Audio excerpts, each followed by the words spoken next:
The Shattered Legacy cinematic, 4 minutes 37 seconds long. The cinematic that is supposed to decide the ultimate fate of one of the greatest characters in all of World of Warcraft's history, Sylvanas Windrunner. And I am pretty saddened to say that, well, if I had to make a wild guess, I'd say Blizzard is trying to create a new black hole with all the inconsistencies, loopholes, contradictions that this cinematic creates.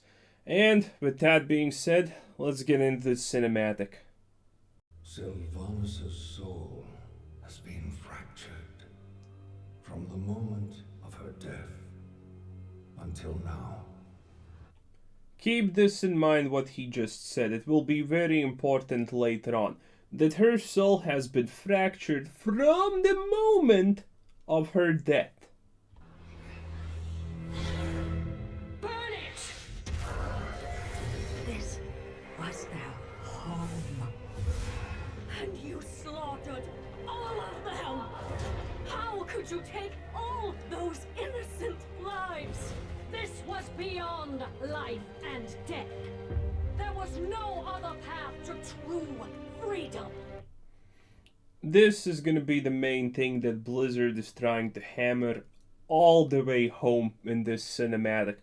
They are trying to desperately tell, at some points better, at some points worse, that these are two different Sylvanases.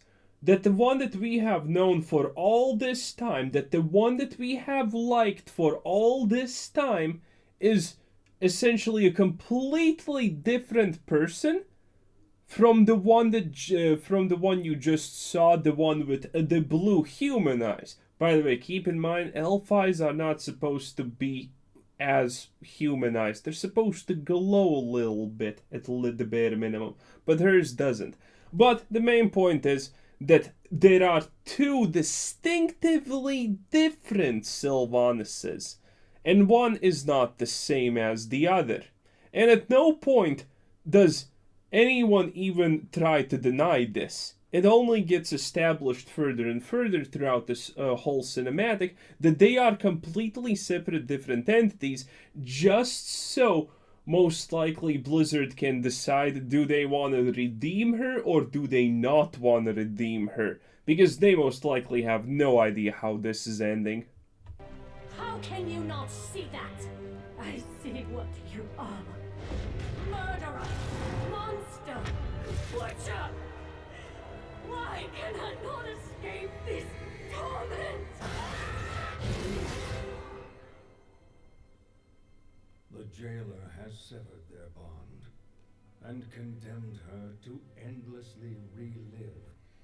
So this is an establishment that the jailer severed her soul in two, most likely good half and bad half, which is a very stupid way to look at things. Because the Sylvanas, if we assume that she was the bad half of her soul, because, well, how else are you going to technically split a soul in two? At least in a way that would make sense in this prerogative, right? So we have been following the bad part of the Sylvanas soul all this time. And it doesn't make sense from that standpoint if you even remotely think about it. Because Sylvanas' actions, the evil, quote-unquote Sylvanas' actions, have not even been evil all this time. She cared about the Forsaken. She cared about her sisters. She has done good. She hasn't slaughtered everyone indiscriminately, even though technically if she's the bad version of it, she should have done it. And if this refers to the part of the soul which was controlled by the jailer, then how the hell did Sylvanas betray the jailer? How the hell did she just magically betray the jailer if he controls her fully, because he controls all of the part of the soul and the rest of the soul that is not controlled is locked away? One, why can't he just control all of the soul? Two, how can the soul betray him? Three, is this some kind of 10-dimensional alien chess that the jailer is playing at here? Because technically Sylvanas cannot betray him in any way, shape, or form. She doesn't have the capabilities to do it. But suddenly, she just magically does, and the jailer's honestly quite chill with that. And he even gives her the second half of her soul back for no reason. Her atrocities, so long as her soul remains divided, she cannot wake. Maybe she shouldn't. Fucking Sigma male energy Bane coming in here. Sit. At least Bane didn't mess anything up. Admittedly, Bane has only 3 words he sings, so there's not a lot he can mess up. She's the only one who knows the jailer's plan. Okay, is that even true? Is Sylvanas really the only one who knows the jailer's plan? And if that's even true, what does it exactly matter? The jailer has on multiple occasions absolutely wiped the goddamn floor with everyone. He has wiped the floor with Anduin, the current Lich King Bulwark, the charcoal guy right here in front of us, with Jaina, with absolutely everyone. Hell, he took Bane up and, shaked him around like a goddamn plush toy.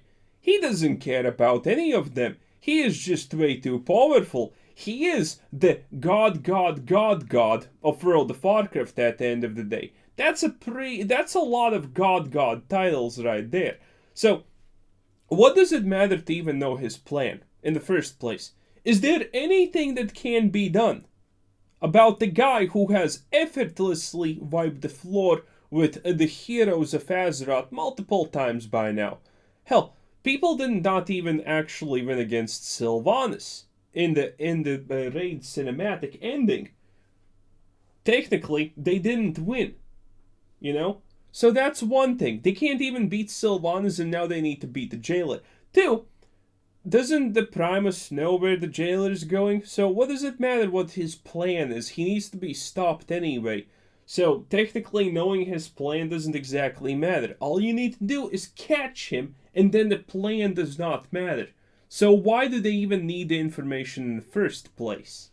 And how we might save Anduin. She's the one.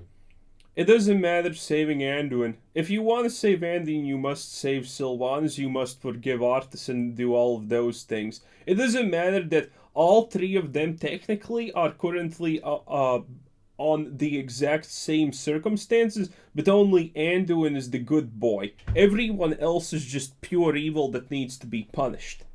The turned Anduin.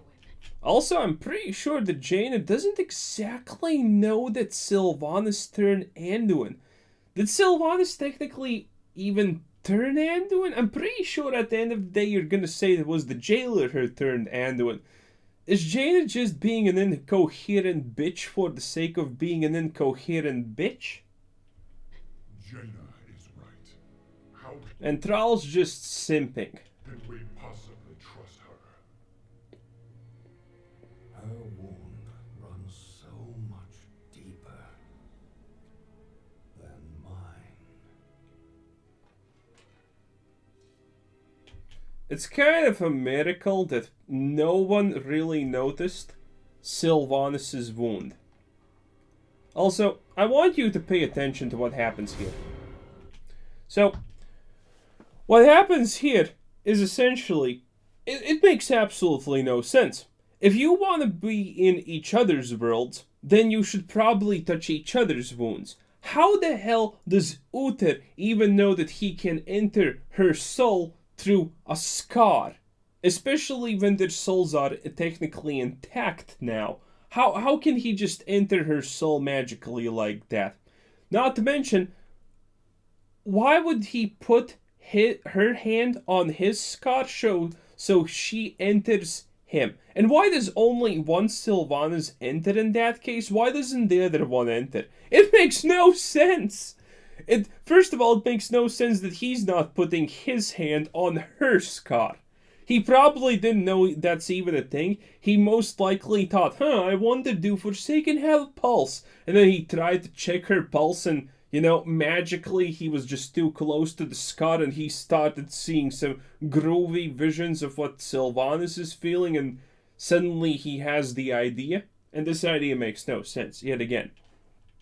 And here, we can clearly see that Sylvanas is in his soul domain.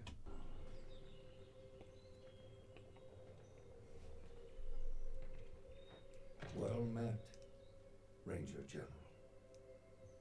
And here they're doing the distinction again. They specifically refer to this Sylvanas as the Ranger General. The other one is the Banshee. What is this? Who are you? She fucking has no idea what this is. And, well, honestly, she shouldn't. Someone who shared your fate, felled by the blade of the very same prince. Arthas. I died trying to stop that monster. Only to wake up haunted by one with my face. That banshee is you. No. I cannot. So here notice that Uther says that Banshee is you, which will not make sense in just a couple of seconds. Not accept that. Her path began where yours ended. Literally, not even 5 fucking seconds ago, Uther said that Banshee is her. And now he's clear as goddamn day telling her that this one right here, ended the moment Arthas stabbed her. And keep in mind, this resolves the question, was Sylvanas seemingly in cahoots with the jailer from the moment that she was killed, or the moment she decided to commit glorious seppuku from the top of Ice Crown Citadel? So it turns out it was from the moment she was stabbed with Frostmourne. Amazing. Also, think about this a little bit. Sylvanas got teleported in Uther's soul realm, which makes no sense at all. Then she was at a place she didn't know, and now, look, you can probably tell by this background it pretty clearly. Where is she? Where is this place? It's Silvermoon City. And why does that not make sense? Because Uther fucking has no clue what happened there. Mepher was already dead by that point. He has absolutely no idea what transpired here. He has absolutely no idea how the moment of Sylvanas' Ranger General's death was, where, or how. All he knows is that she got killed by the blade, but he has no real idea. And keep in mind, they both are currently in Uther's soul realm thingy, not Sylvanas's. So he technically can control and show her whatever he wants. Suddenly, by the way, randomly acquired that power, it seems like, just for this cinematic. And he's just he's showing her things that she has absolutely no goddamn clue about. Never in 1,000 lifetimes would I betray everything I stood for. You can't possibly understand.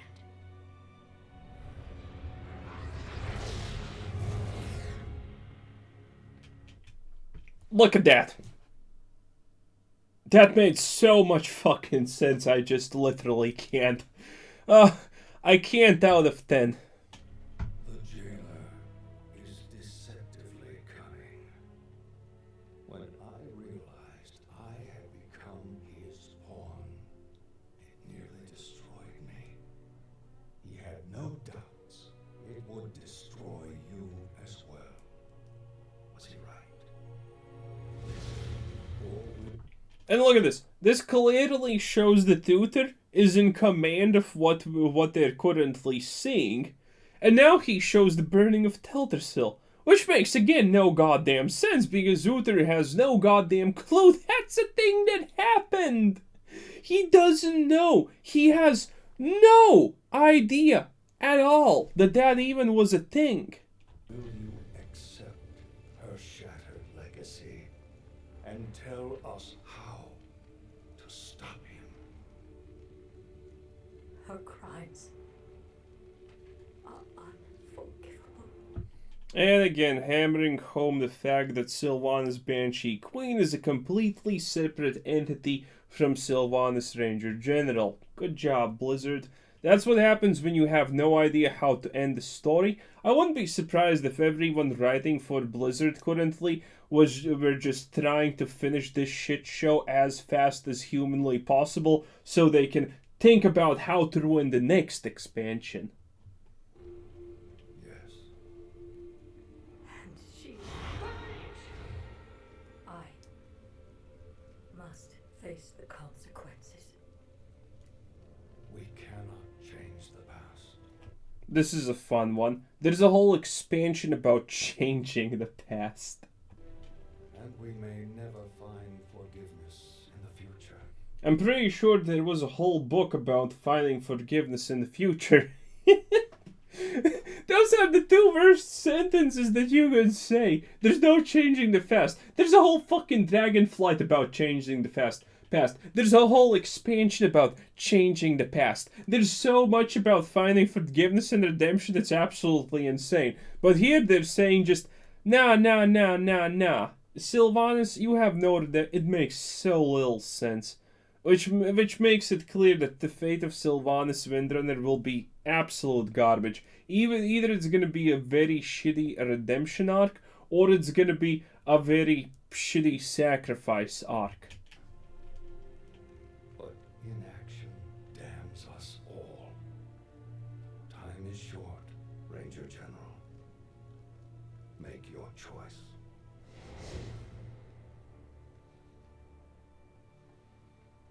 I've done all I can. This is a funny one. This put a smile on my face. Motherfucker spent 2 minutes talking with Sylvana. I've done all I can. This is our only hope to stop the jailer. But, you know, I kind of spent 2 minutes. I doubt that anyone else even knew what I was doing in the room because, you know, he told no one that he has these magical connect with soul type of abilities or whatever the hell. And, you know, suddenly he just says, I've done all I can. And 2 minutes have passed. Nothing has been resolved. And there we go. Now Sylvanas is supposed to be whole yet once again.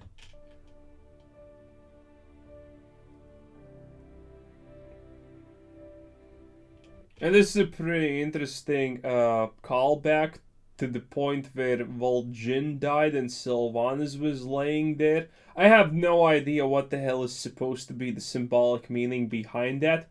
But there's something. It's coming to terms with something. I have no idea. It's just strange. And there's clearly some kind of symbolic meaning in all of this.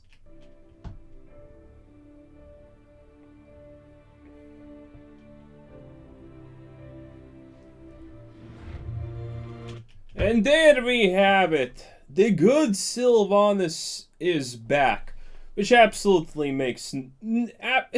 This makes so little sense. This absolutely makes no sense.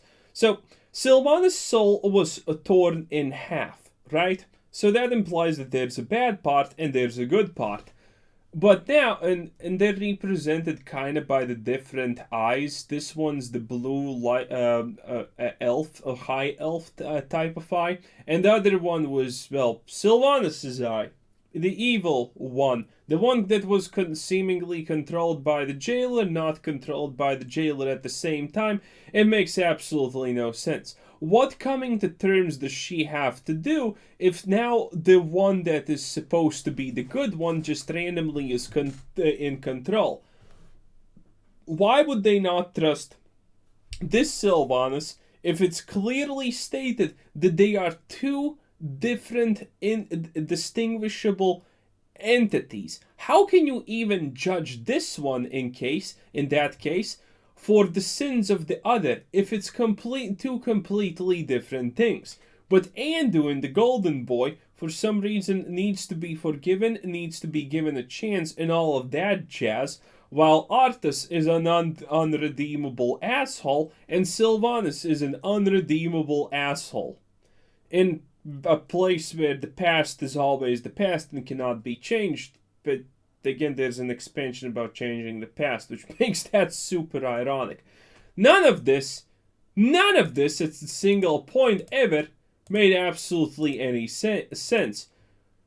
There's a couple of decent moments like this one, where she is instead of a wounded elf and they're talking, and again it's the big words about this is beyond life and death, there was no other way. So if these two Sylvanases are different, and this one, the one we saw all this time, the one we were fanning over, is the one that understands that there's no different way, why the hell does she just magically, randomly decide to betray the jailer at the last moment in time? It absolutely makes no sense. It makes no sense. It makes no sense that you split the soul in two, and the souls are this different. I kind of understand that one's supposed to be the evil one and one's supposed to be the not evil one, but here it's not. But here it's not crystal clear. The Sylvanas we have known until this point is not necessarily evil. She is she is nor good nor evil. She embodies more or less the idea that, well, justice can be blind, that things are more black and white than it seems, and the other one is like Anduin levels of good, I guess. Well, Anduin's evil now, but Anduin level of dumb idealism, or something like that. And now this one's gonna win. So, Blizzard has the choice now. Are they gonna kill Sylvanas? Are they gonna force her to sacrifice so everything's forgiven? Or maybe, if the 5 people left playing World of Warcraft want to see her, well, just want to simp for her a little bit longer, and that's gonna be that.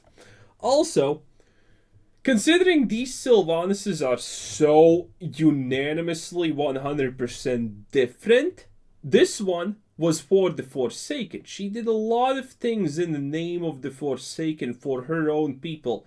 It didn't matter if they were good or bad. She did it if that was in the good name of her people. This one, is she just gonna kill the Forsaken now? If the evil one saved the Forsaken on multiple occasions, did things in the name of the Forsaken, will the good one just kill the Forsaken now? What's the deal? The way they are split, it seems like this one probably doesn't want anything to do with the Forsaken, that she's gonna be like more of that strange, awkward, goth version of High Elf or something like that. But anyway, I digress. This makes so little sense, it hurts. What's your opinion on this? I think Blizzard did a wonderful job fucking absolutely everything up and killing one of the most beloved characters in all of World of Warcraft. Anyway, like and subscribe, boys.